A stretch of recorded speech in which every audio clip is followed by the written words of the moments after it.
Hi, it's me again, and sometimes, I do feel a bit sorry for the BBC. No, not sorry, that's the wrong word. I do feel a bit of pity for the BBC, because sometimes they just can't get anything right, can they? They get slagged off because everything they do is kind of inside the M25, and England's and Britain's a big old place, and they should spread their wings and showcase some other areas. So they do that, and then they get this headline: paid for by licence fee payers. BBC viewers blast totally unnecessary waste of money. So yeah, they try and tackle the thing where people have said you're too much inside the M25 and the country's a much bigger place than that. Spread your wings, come and see some other parts of the country, set some stuff up. They do it, and then they get slagged off for wasting BBC licence fee money. They can't win, can they? And they genuinely can't, because when you're funded in this manner, you have to please everybody all the time. And as everybody knows, it's impossible to please everybody all the time. Look at the down ratings on most of my videos. I'll tell you that. The BBC has faced a viewer backlash over its latest shake-up to its news programmes.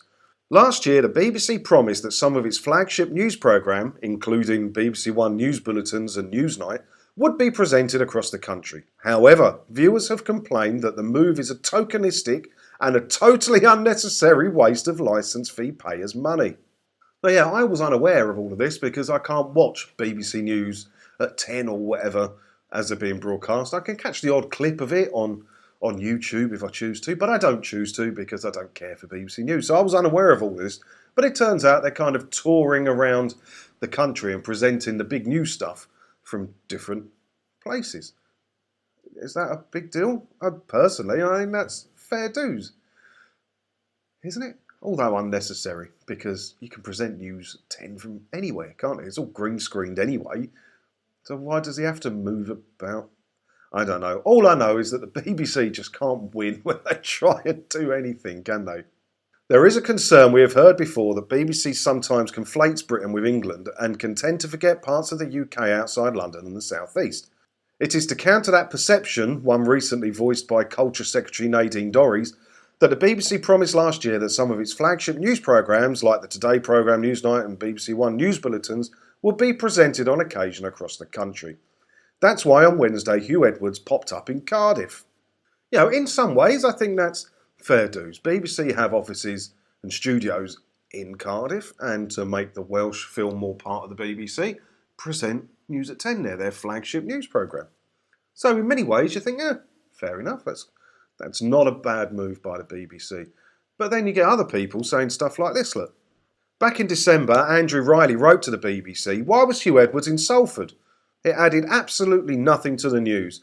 Just a train fare or flights, hotel charges and expenses paid for by licence fee payers. And Phil Cheney, writing this week, said, why have Hugh Edwards and Faisal Islam travelled to Cardiff to present the BBC News at 6 and 10, with Alison Holt standing on the London Broadcasting House balcony in the wind instead of the studio? Totally unnecessary expense when BBC budgets are tight. So they just can't win, can they? They can't win. I don't want to sound like I'm defending the BBC, because I'm completely not. But they cannot win. It doesn't matter what they do, someone's going to pick holes in them for it. Usually me, to be fair. It's usually me picking holes in it. And this time, I'm not. I understand their position here. And there's nothing they can do about it. No matter what they do, they won't win. If they do nothing, people say, well, what are you doing with the licence fees? When they try and do something about being told they're inside the M25, they get told it's a waste of licence fee money. They cannot win. But it comes with the funding model, doesn't it? That's the problem. It's the funding model that's the problem. ITV News can go and present from wherever they want and no one says a thing, do they? I mean, I remember watching GMB, I don't know, last year or something, and one of the weather girls or whatever was at the racecourse and all of that, presenting and doing her weather and that from there. Now that seems like a big expense just to do the weather from a big racecourse while wearing a posh hat. But no one said anything. It doesn't matter, because ITV make their own money. But when the BBC did that, and apparently they did, I think that Carol from BBC Breakfast also presented from a racecourse last year, and there was uproar about that.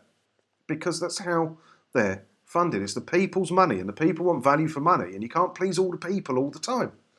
So the only way for the BBC to win is to change its funding model, and then they can do whatever they want, and they're not beholden to the people, are they? They're only beholden to their advertisers. And as long as they're pleasing them, nothing else matters. That said, when I see stories like this where the BBC just can't win, it does make me laugh. I do like to see stuff like that. But what do you think about this? You know, it is down to the funding model, isn't it? If they got rid of the funding model and do anything they want, because it's their money at that point. But when it's the people's money, you've got to please all the people all the time, and it's not physically possible to do that, is it? Let me know what you think about it down in the comments below. And also, while you're down there, if you haven't already, please do consider hitting the subscribe button. It doesn't cost you anything and does keep you up to date with all the videos and helps this channel to grow. I'd really appreciate it if you thought about doing that. So you think about that, and I'm going to see you in another video again soon. Thanks for watching.